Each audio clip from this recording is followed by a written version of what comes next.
on, Wolfpack Nation? Hope everybody's doing well today. Thank you all so much for tuning in here with us. We got a very special little episode here today. As we got Dean here, better known on Twitter as MajorWolf, who is the winner of the giveaway for the opportunity to make an appearance here on an episode of Tuffy Talk. So, Dean, thank you so much for joining us, brother. Really appreciate your time. Thank you. Well, glad to be here. Absolutely, man. But again, before we get rolling, make sure, again, if you haven't already, make sure you hit that subscribe button. It's free to do. And make sure that you don't miss out whenever we release any new NC State content. Give this video a like, so that way YouTube will put this video in front of more NC State fans. And also, too, give us a follow, Tuffy Talk Now, on Twitter or Instagram. So, Dean, so let me ask you, obviously from following you on Twitter, it seems like you're pretty big State fan for sure. So tell me a little bit in terms of, where your State fanhood kind of originated from. I mean, were you born an NC State fan, or was it, just kind of tell a little bit backstory about your NC State fanhood. Yeah, I was really born an NC State fan. In my family, where I get it from is my grandpa. He would take me to games all the time when I was young, baseball games, also red and white games. Mm-hmm. Yep, fair enough. I went to my first football regular season game this year versus Louisville.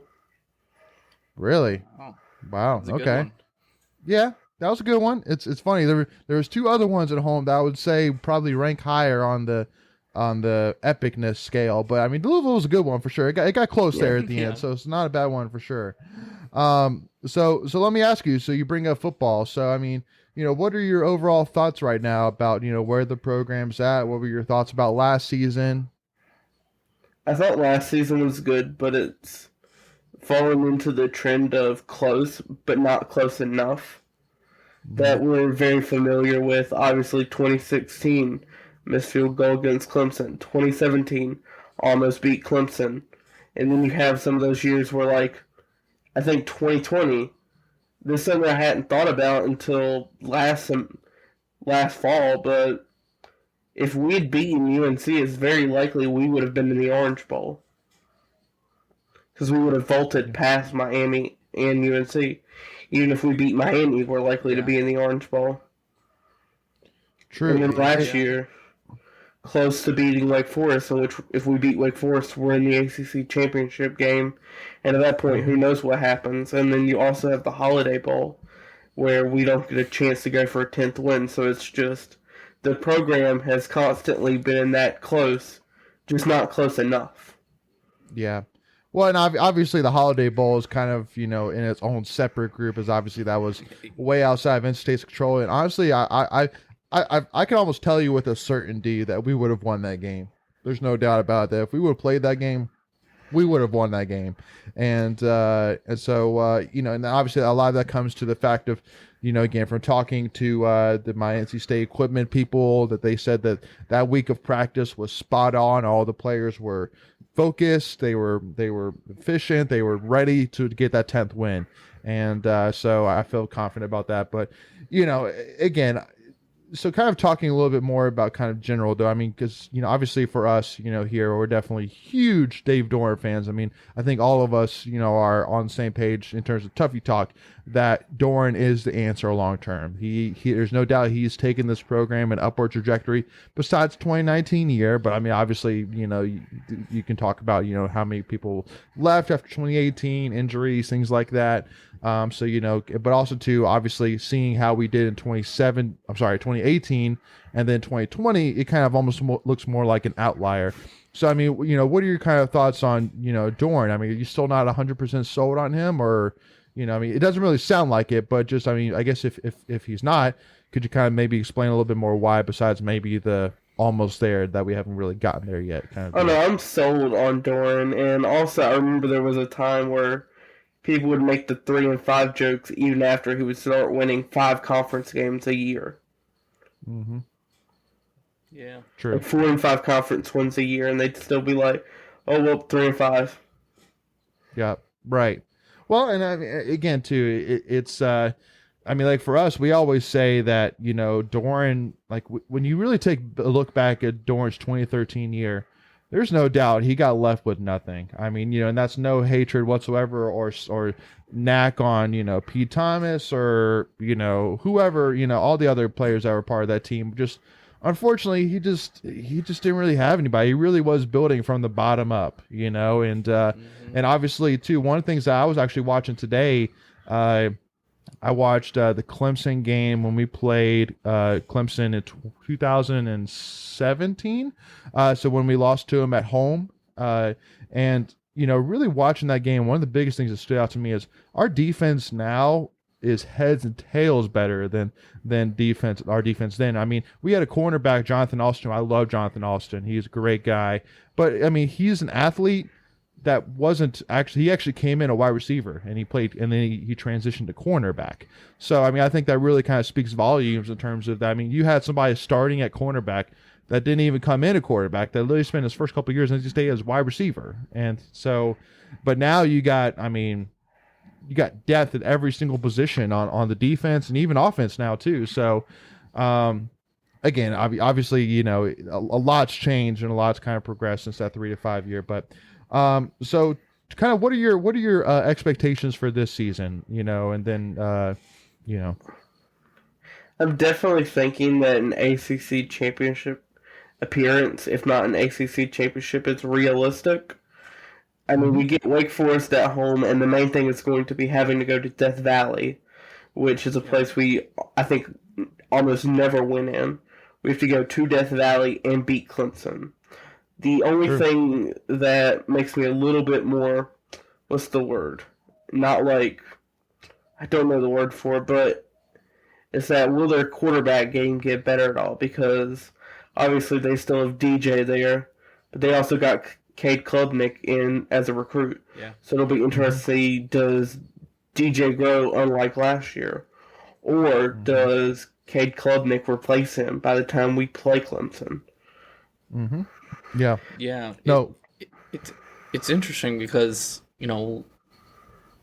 last year Clemson, I mean, they didn't really have a superstar backup per se to DJ, and now you've got Cade, who's this very highly touted recruit, who's it's either going to push DJ to be really, really good and live up to his potential, or he'll get pulled early in the season.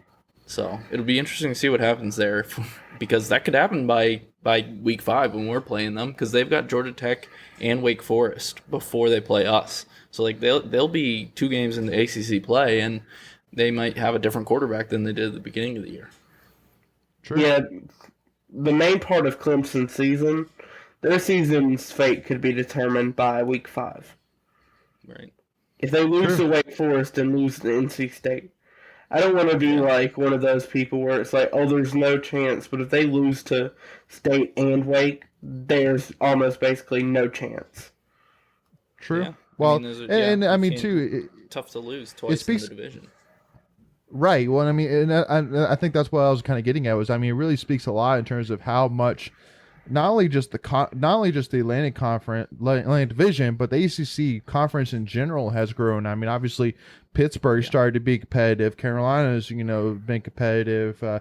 Wake Forest has really become a consistent contender each year. So I mean, Clemson's got some battles now. I mean, I don't think that Clemson's. They obviously haven't been last season, but I don't think maybe they will be again.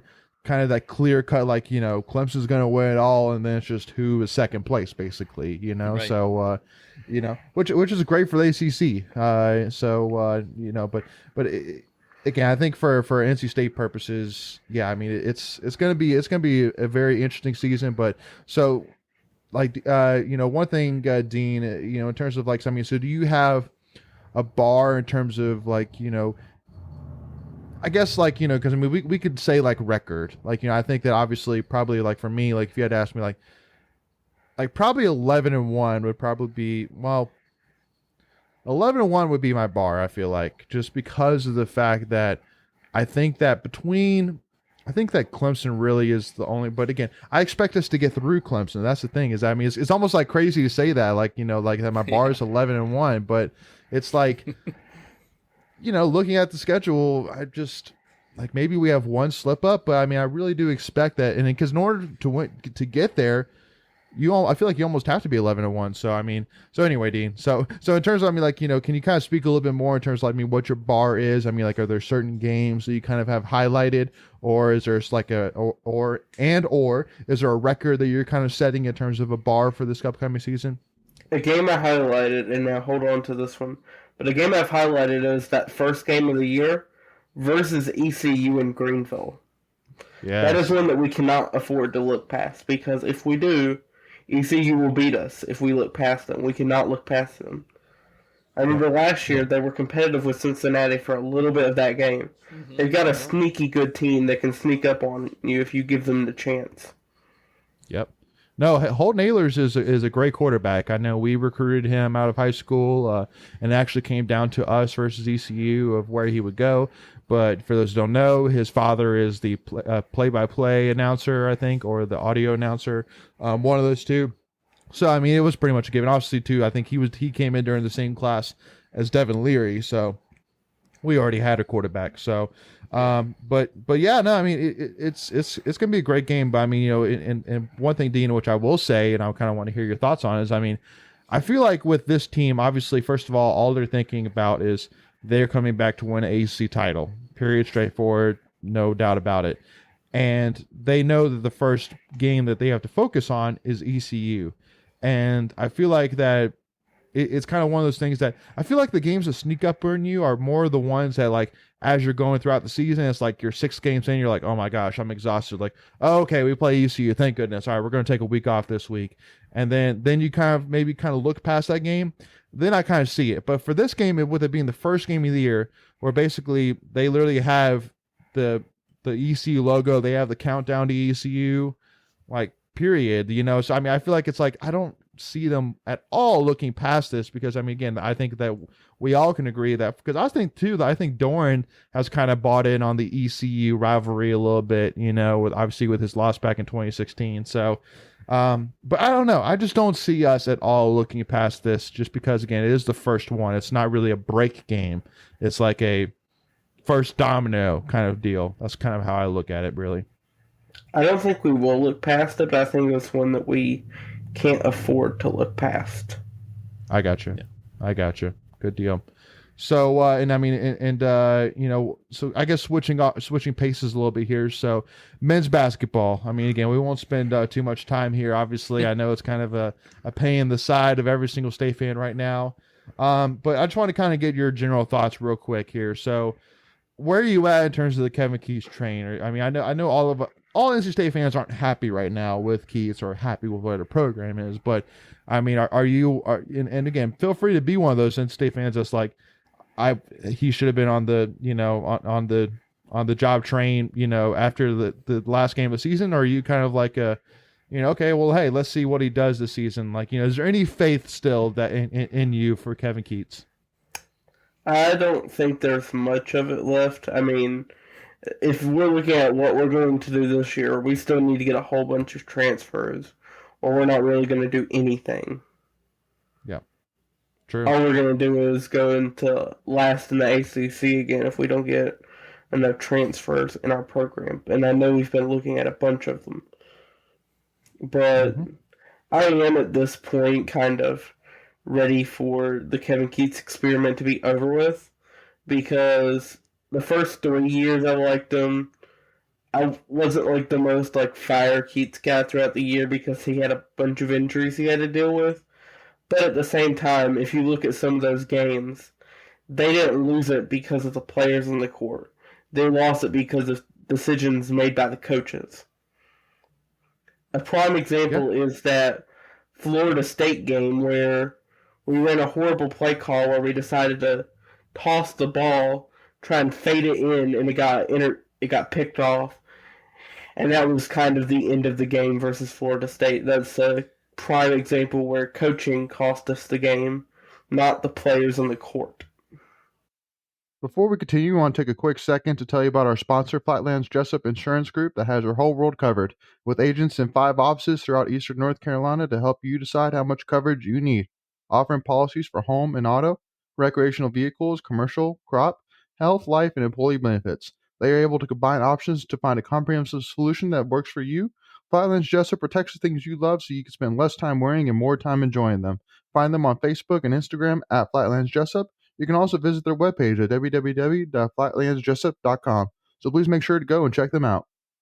It's really sad, that really I'm telling you that as State fans, there's really two ways you could feel. It's either like Kevin Keats needs to be fired yesterday, or the positive side is I'm not happy with Keats right now, but I have faith that hopefully he can turn it around this season. And I mean, so it really is sad. First of all, that's really where we are. Yeah. I mean, I feel like, I mean, and Dean, tell me, I mean, is that the most positive outlook right now for NC State fan towards Kevin Keats right now? I mean, from what you've seen on Twitter, I mean, please, enlighten me if I'm wrong. I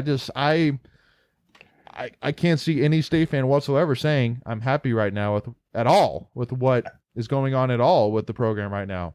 I think the most positive thing among NC State fans right now is that if he struggles at the beginning of this year, he's going to be fired. I mean, you're not wrong. You're not wrong. That's what I mean. It's like, it's sad.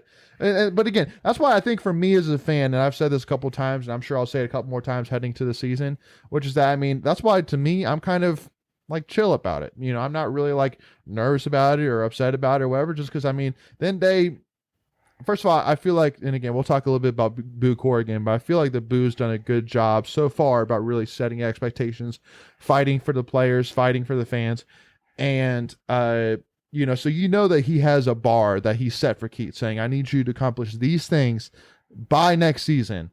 Otherwise, you're gone. And so for me, it's like, okay, I mean, it's straightforward. If he does things, including probably he needs to make an NCAA tournament, he needs to have a couple of big wins. He needs to first of all, have a great offseason. He needs to bring in some players that make fans excited, because then if you're bringing in a bunch of Joe Schmoes, again, no hatred to whoever's coming. I'm just saying that if you're not bringing in guys that make fans excited, that affects your ticket sales. And so basically you're hurting yourself before the first game's even played. So, that's really kind of my look on it. But I mean, would you kind of agree with me in terms of, that it's almost like there's no, like, I wonder, it's like, no, it's set. Like there's no ifs, ands, or buts about it. Just like you were saying, if he doesn't perform well at the beginning of the season, he's gone. Now, am I thrilled about firing somebody mid-season? No, but I mean, if it gives us a head start on finding our next head coach, then so be it. But again, yeah. So I know I talked a lot there, Dean, but I'd love to hear your kind of thoughts, kind of adding off of that. I think Kevin Keats is getting fired is a win, not if. Really? I think at this point, it's not if he will be fired, it is when. Wow. Especially when you see him losing a recruit like Robert Dillingham this offseason, where that's mainly for most people probably the nail in the coffin. Well, it definitely hurt because, I mean, obviously I think that a lot of State fans, including myself, kind of saw Dillingham as kind of like, okay, maybe this is the guy that can kind of help give Keats that, that momentum that he needs. But yeah, I mean, obviously there's really two things that it's really going to be tough for Keats to look past. First of all, having the worst season record-wise in NC State men's basketball history. Second of all is that he probably had one of the worst basketball game performances of all time in that Virginia Tech game, which was like 34-26 or something like that. So, but anyway, how basically he was a part of arguably probably the worst college basketball game in history. So it's kind of like that's two tough things to look past. Tough. So it's tough. Yeah, it's tough. So I definitely agree. He is 1 foot out the door. Well, and again, I mean, I'm not necessarily saying he's 1 foot out the door. I'm just saying that he has a lot to. He has a long way to go. Like, he's got to basically do so much good that we look past that. And because right now, both those two things are just staring daggers in all the State fans' eyes right now, just staring daggers. And unfortunately for me, I was one of the unlucky fans that had to be there to witness that Virginia Tech game in person, which was awful, absolutely terrible. I couldn't believe I paid money to watch that game. Honestly, that's the thing that makes me the most mad. So. But it is what it is. So I remember listening to that game on the TuneIn app, and it was like the score like halfway through the first half was like 9-2 or something like that, and I'm like, this is a typo, right? They meant to put 2 minutes into the first half. They meant to put 2 minutes into the first half, not 10. Right. And I listened to the game. It's like 8 minutes left to go in the first half. The score is 13-5. I'm thinking, if I'm watching football, does someone like mix up the buttons? Was I supposed to be watching the NC State Virginia Tech football game? Right. No, was baseball supposed to be on at this time? Nope, unfortunately not. And yeah, you're 100% right. And honestly, too, the only thing which I kept thinking about during that game is, man, RIP to any over bettors out there on this game, because it ain't hitting. Whatever that over was, it won't hit. No matter what any live over-unders were, they weren't hitting. Guaranteed. Every single thing live, beforehand, whatever, it went under. Guaranteed. And nobody in history would ever put a live over-under of what? It's like 60? 70. Like that's maybe. Yeah, that's ridiculous. So, anyway, though, so before we finish, though, I wanted to talk about one of your favorite sports, which is NC State wrestling. And I mean, confirm. I mean, I know we you and me talk a lot about that in terms on Twitter. So I mean, am I correct on that? Kinda. I like NC State wrestling, but in terms of anything other than NC State wrestling, I'm not a big wrestling fan. Gotcha. Well, yeah, no, I I mean, like in terms watching of, it. well, that's what I mean. I mean NC State wrestling. I'm not talking like WWE or AEW or anything like that. So, okay. So, in terms of, and again, we're actually going to be recording an episode because we need to. We wrapped up the women's basketball season, but we still need to wrap up the wrestling season and kind of do some superlatives, things like that. So, so let me hear you in terms of your thoughts. I mean, is there any piece of you that's disappointed by how this season went in terms of NC State wrestling? I think for like 99% of the season, I would say no. But that tournament was so hard to watch. Well, after day one. Yeah. Day one was Day good. one was fine. You go into day two, it's like day two is starting off all right. And then Tariq Wilson gets pinned. And then a whole bunch of other stuff happens. Yep. And I remember that Ed Scott call that was horrible. It was like, that wouldn't have been 2 arm swipes if it was called correctly. Well, and I mean, he rolled through the pin. I mean, that's the thing is that when you watch it back, it literally looks like that the ref made up in his mind before Ed even hit the mat that this was going to be a pin. Because again, I mean, it was clear as day that he rolled through the pin. So, but yeah, I mean, obviously, Tariq too. I mean, it was such a weird thing where he literally got cradled not once but twice, and again, so for him to find a way to get out of the first cradle was like, oh, thank goodness. But then for him to get cradled again, it was like, how? I don't, you're too good, Tariq. Like, what's after that? Yeah, right, exactly. I mean, and because I mean, a lot of it, I'm guarantee you that after that first cradle, he was probably exhausted. But even still, I mean, that was definitely a huge head scratcher. And then, Trent, obviously knowing that obviously he was dealing with a bug or something like that during the tournament, which I'm sure that made an impact in terms of him losing in the semis. But then Hayden losing the way he did, which, really wasn't necessarily disappointing in terms of like necessarily that he was favored. I mean, because I know that Hayden had he had a ways to go. Now, I mean, obviously one thing is that was disappointing is I would have loved the Virginia Tech guy, I'm blanking on his name right now. We're talking about Malik Lewis. Mekhi Lewis. Mekhi Lewis. Yeah, I would have loved to see a Mekhi Lewis versus Hayden rematch in the national championship match. Oh, that would have been so sick. But it is what it is. But yeah, I mean, I'd agree with you though. That's really kind of the only disappointment is that, I mean, I think that we should have definitely gotten our second ever 4th place or higher trophy, and I feel like we just kind of I don't know, just all the guys just kind of bummed out. I mean, we were competing for like 3rd or 4th there, after day one, and then all of a sudden just the bottom fell out. So, but again, I mean, obviously with winning 4 straight tournament ACC titles, with having I think 4 individual ACC titles, it's kind of tough really to be really too upset. That's kind of really how I look at it, really, so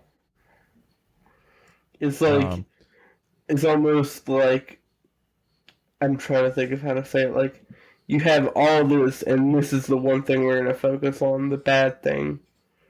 Right. Yeah. Well, and again, I mean, it's unfortunately the bad thing was the last thing, so that's really, when you say you focus on it, well, because I mean, it was the last thing that NC State fans saw. But the one thing which I will say though, if we're talking about the last thing NC State fans saw, NC State fans also saw an amazing interview by Hayden Hidlay there at the end of his match to win third place. And I know all State fans have seen it, probably watched it, probably cried, after watching it or listened to it a couple of times. I mean, and I think honestly, I think one of the biggest things that came out of that, first of all, I mean, as if State fans didn't love Hayden Hidlay already. Now you really love him because, man, dude, that dude like is peak NC State right there. But also, too, I'm sure Coach Hall and Pop are like, hey, thanks, Hayden. You gave us the perfect recruiting video. Just any recruit out there for wrestling, just watch this video. Just watch it. Right. Like, I mean, that's exactly the culture that we have here to the T. So, I mean, so tell me a little bit in terms of, first time you watched that. I mean, did you get any other kind of reaction out of it after watching that amazing interview by Hayden Hidlay? I'm trying to remember which one. I think I might have been busy when I saw it and set it aside, and it's like, really, let me watch this later, and then like later never came. Oh man, yes, yeah. I'm trying to remember which one you're thinking about. I was gonna say the part about it being a recruiting video, and it's like, and after you watch the video, here you go, you can talk to Hayden Hidlay, because I'm pretty sure did he come back? Yeah, He's a part of like basically our talent development team, I think is what it is now, something like that. So, no, and you're right. So, and I mean, it's just crazy to me that, I mean, a guy who could definitely be easily in the conversation, if not like for sure in the conversation of maybe one of the top 5 best wrestlers to ever come to NC State, that literally he doesn't do anything in terms of competing for Team USA or whatever it is, being part of the Wolfpack RTC. Like, it's just crazy that he, literally he won his third place and then he said, I'm hanging up my boot or, my shoes. That's crazy. So, but again, it's going to be really cool to have him around. So definitely looking forward to next season and the future overall for NC State wrestling. So let me ask you, Dean, as we kind of wrap up here. So, are there any other sports primarily that you follow, or are we a fan that we got to convince you that, you need to go do some following, like, like baseball or softball, volleyball, like, any others? I've got baseball up right now. I've been looking like back and forth. Like, there've been times where like when I get a break, I like look. That game is tied 3-3 right now, I think. Yeah. I can't tell because it's blurry right now for me. Cool. So, I mean, so tell me in terms of your thoughts of baseball right now. It's been a long season so far, but we still got a little bit left. The season has been right when you think they're figuring it out, and right when you're like, "Oh, this team's got it all together," and then and it's like, "Oh boy, here we go again." Like that Virginia Tech series was just. It was weird. Tough. Yeah. Yeah, just again, between the weather and the way they played, and yeah. It's like, but go ahead. After that Clemson series, it's like, here we come, and then the Virginia Tech series happened. Yeah, but I mean, obviously, too. Again, I mean, I feel like that. Again, and I know Virginia Tech fans are out there saying like, we don't play in snow or hail and sleet that much, but it's like, I guarantee you've practiced in it though more than us. That's a guarantee. I've been to Blacksburg enough, and I've talked to Macon, who's our co-host, and he lived in Blacksburg, and he's told me stories enough, about how much snow and how cold it is there. So they're adjusted to it more. There's no doubt about it. And obviously, with how weird the conditions were, literally they had to delay the game after the field was covered with snow. That just tells you right there. And I mean, seeing videos of it, I mean, it's snowing like crazy and they're still pitching in it. And again, I mean, like our very own Rob Chamraw said, you have to be experienced to know how to adjust your grip to the baseball when you're playing in cold, icy, wet conditions like that. You have to be experienced. And obviously with us being a young team from pitching to batting, that doesn't play well in our favor. But again, when we played Sunday, perfect weather, we won 10-3. So that's why, to me, I kind of look at that series as like a wash, where it's like we lost the series, but like it's like I'm not sold that. If you gave me 3 games in normal baseball weather, Raleigh, we would have won. Well, and I mean, not necessarily like playing like at home. I'm just saying playing Virginia Tech in normal conditions, I feel like we could have won 2 of them. Like if we were in Chapel Hill playing them.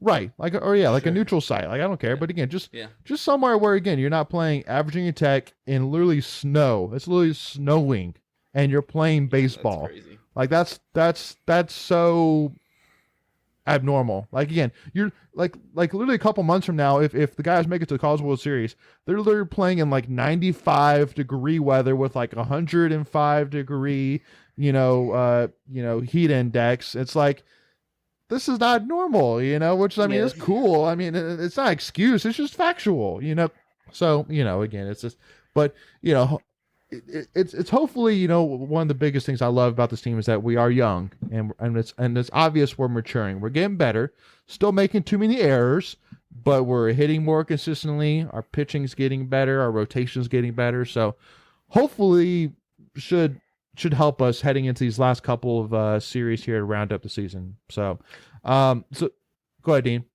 Something I've thought about during the game a bunch this year, is like, is it just me, or is whenever there's like a very close call that could go either way, the call in the field always goes against NC State? That's it's like the call in the field is against NC State, and it can go either way. But it's like the call just happened to go against NC State. It always seems that's NC State stuff for you. If that we're all too aware with. So Dean, appreciate your time again, brother. And is there any comments you want to kind of wrap up this episode with? Any motivational words you want to get to Wolfpack Nation here tuning in with us? I was going to say, one thing we didn't talk about was women's cross country that won a national championship this year. It's swimming and diving that brought home a team trophy. Mm-hmm. Love it. Love the shout out to them. Again, they deserve it. Did I say women's? I think I meant men's. I think it was women's. Oh, it was women's? Okay. Yeah, it was women's. Yep, you're right. So, okay. Yeah. No, absolutely. Well, again, thank you, Dean. Really appreciate your time, brother. Thank you so much for joining us, and congratulations again on winning the giveaway. And again, definitely looking forward to hopefully seeing you in Carter Finley, but for more than just maybe one game for a Louisville series. So, but again, appreciate your time, brother. Really do. It's an hour, so that's a long drive because it's an hour away. But it's gonna be a big season. It's gonna be worth it. I'm telling you. Yeah. I mean, hey, I think we got 7 games this year, so we got this. And hopefully some 3:30 games. Something else I was thinking about during the football part though was, I remember last year at the beginning of the year I posted some things that could be hot takes, and I said that Clemson wasn't a lock. Not that they weren't going to win the ACC, but they weren't a lock, and then I got called crazy for it. Yeah. All right then. Well, I mean, you ended up not being crazy, so hats off to you. So awesome, Dean. Well, thank you so much again for your time, and thank you all as well for tuning in. Really appreciate all of y'all tuning in for us with this hopefully very interesting, fun episode here. Again, make sure, as always, again, just as a reminder, make sure to hit that subscribe button, hit the like button, give us a follow, Tuffy Talk Now on Twitter and Instagram, and also go give our brother MajorWolf a follow on Twitter as well. So thank you all so much again for tuning in. As always, go Pack, y'all. We'll see y'all soon.